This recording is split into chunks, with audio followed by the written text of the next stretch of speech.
Hello, everyone. It is Trevor from Peak Potential Physiotherapy and Wellness here from Collierville, Tennessee.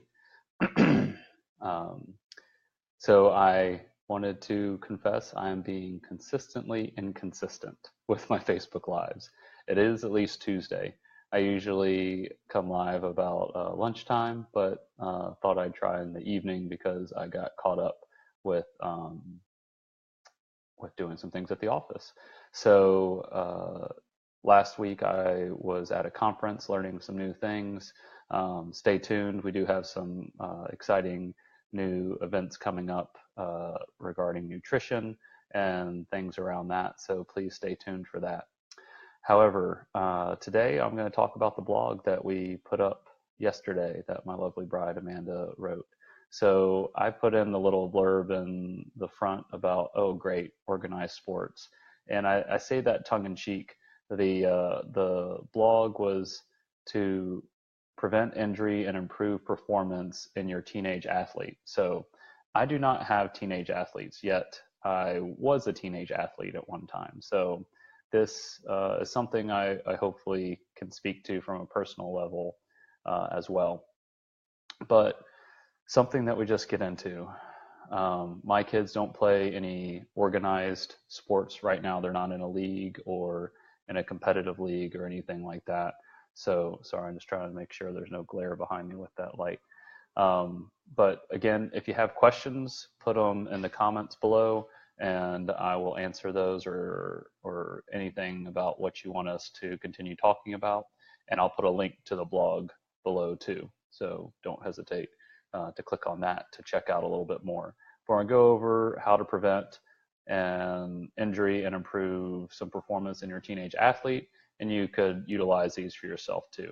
So I went off on the tangent as far as my kids not being organized sports because it is a rabbit hole, so to speak. So they've tried a few things. They've done a little organized sports, but they're only 7 and 5, so there's not a whole lot going on. Yet I myself, I played competitively from the age of 12 to the age of 22.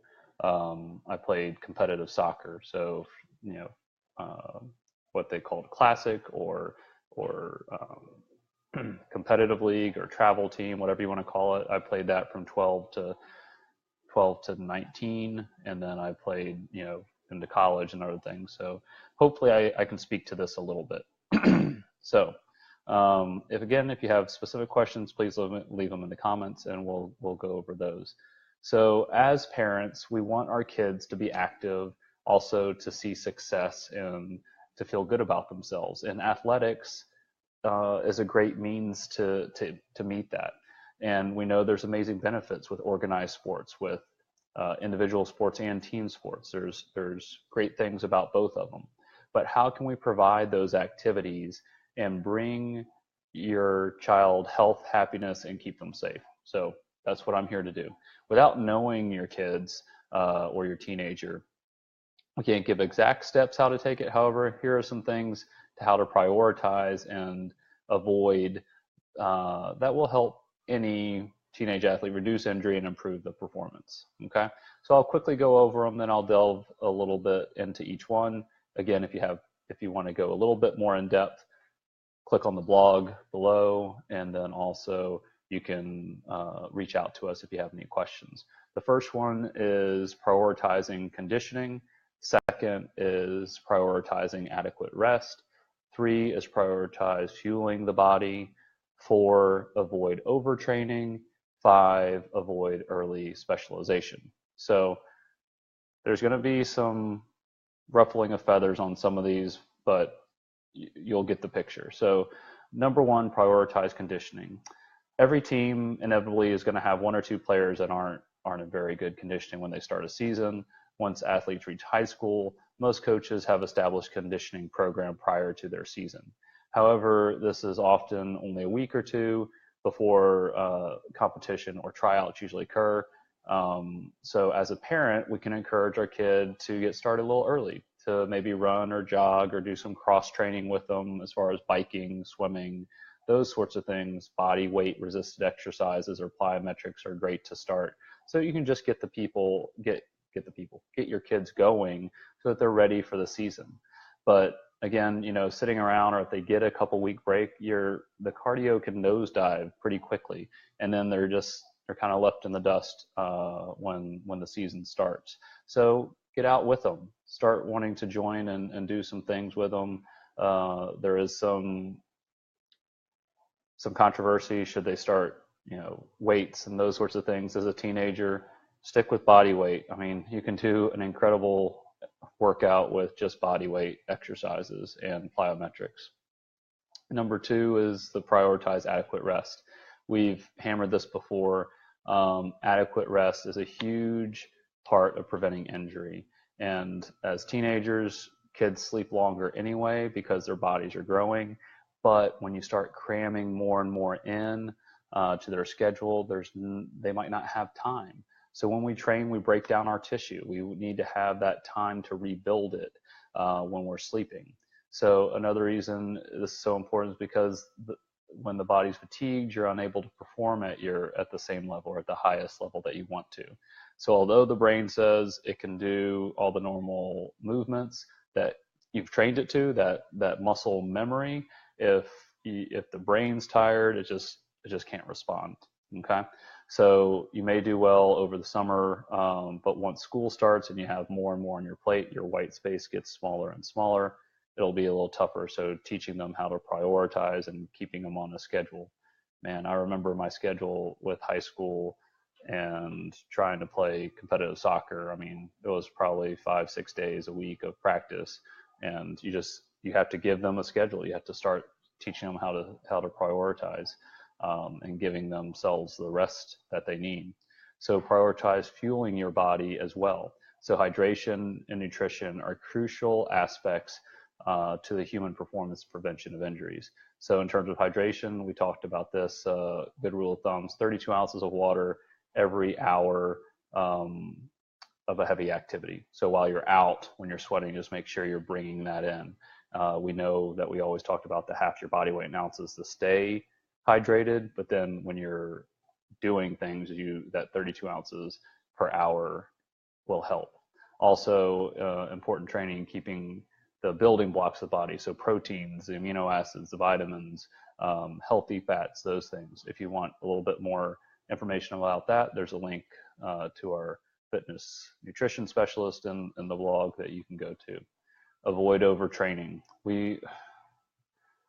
As a teenage athlete that I was, obviously I'm not now, but you can overtrain. Okay, when we stress the body tissues to the point of breakdown without adequate rest to time to build them back up, then that's overtraining. So again, is it overtraining or under recovery? So either way, you don't want to overtrain and you want adequate rest. So if training is performed with no variation, if there's no that cross training, if the intensities aren't changed up, which coaches are really great now. Parents, let the coaches do what they may. I mean, they are, a lot of them have advanced degrees in what they're doing and that sort of thing. So just listen to coaches, just keep it, make sure it's best for your child. Okay. Overtraining usually happens in season when athletes are doing the same thing day in, day out. If an athlete is playing the same sport year round, which is what I was doing, or multiple back-to-back seasons, is even more likely. Okay. So it goes into a little bit more when we talk about the specialization, but encourage your athlete to explore new and different activities during their off season.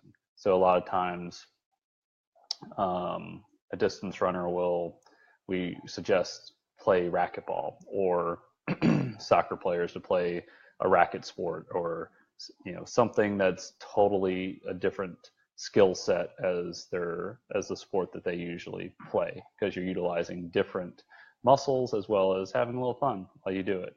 So avoid early specialization. I guess it's for younger. As far as teenagers, you do want them to explore a bit, but I can't say anything. Like when I was younger, up until I was 12, I did everything. So tried baseball, didn't like that. We did basketball and soccer. Never tried football, or at least American football. But avoiding specialization. This goes hand in hand with overtraining because again, it's very, very debated. Proponents say that playing the same sport year round will improve skills and chances of playing to the next level, like college or beyond. But we're seeing now that even grade school athletes, the truth is that the opposite is the truth. So I forgot who it was. I think it was one of the running backs it was the guy who was up for Heisman Trophy at Stanford. He wasn't allowed to play football. His dad was an NFL coach or NFL player. His mom was a track and field. They actually said, no, you can't just play football. They made him play other sports. And that probably gave him even an edge in what he was doing because he didn't specialize. He was able to hone all these other skills. So the more and more studies that are coming out, they actually discourage early specialization. And again, this is just looking at the studies, so don't come on a witch hunt here. This is just best practices that we have found. Study shows that multi-sport athletes tend to have a greater skill acquisition, decreased levels of burnout, and decreased numbers of overuse injuries and a wider range of athletic talent. So it supports what I was telling you about. Started with an M. Sorry, my mind is failing me. So in the end, you as a parent have the ultimate say. So yes, your teenager might be mad at you, but in the long run, it would be better for them. So I could obviously go into much more depth about this to decrease risk and improve performance. There's a lot of different things. If you have questions, if your child is dealing with a little bit of ache or pain or something like that, there's a link in the blog. You can click on that and just give us a call, talk to us, see if physical therapy. We're also athletic trainers and movement specialists. So we want to keep your child active during the summer. And obviously, it's a lot of investment, time-wise for y'all, as well as for your child. So to continue to be able to do that is going to be a big component for your support. So again, I'm going to link to the blog below. If you have any questions, please put those in as well. And there you go. There's my Tuesday live on our update. So hope everyone's having a good week. Again, last week we were down in Texas at a conference, and this week we're going to be in Chicago for another business conference. So learning a lot so that we can come back and be able to serve y'all as much as we can.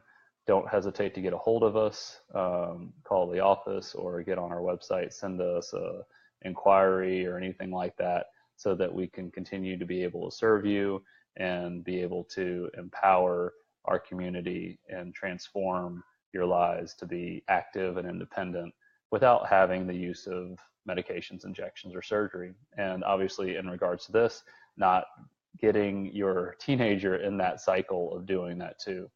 Oh, I was going to tell y'all one more little thing that I think there was a poll taken. I was reading this somewhere that you go to college athletes and there was a physical therapist or a trainer asked them, how many of you have not had pain or are not in pain sometime? And probably only a handful do it, maybe, or raise their hand. Probably just a few, probably 5% have not had an injury and are still dealing with an injury. So kids are very resilient. Listen to them though, okay?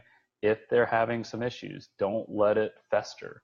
Let it, that's why we're here. That's why we have the profession we do, is to keep people being able to be active and do their sport, even during an overuse injury. There's modifications, there's keeping your cardio without having to run. There's a lot of different ways we can do that with your teenager or with yourself so that you can prolong your career basically and being active.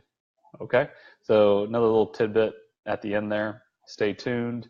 I'll come at you from Chicago at the end of the week, and stay tuned for some of our exciting nutritional stuff that we're putting out in a little bit. Okay, so have a good evening. Thank you for tuning in. Thanks, Nessa, for tuning in, and have a great couple days.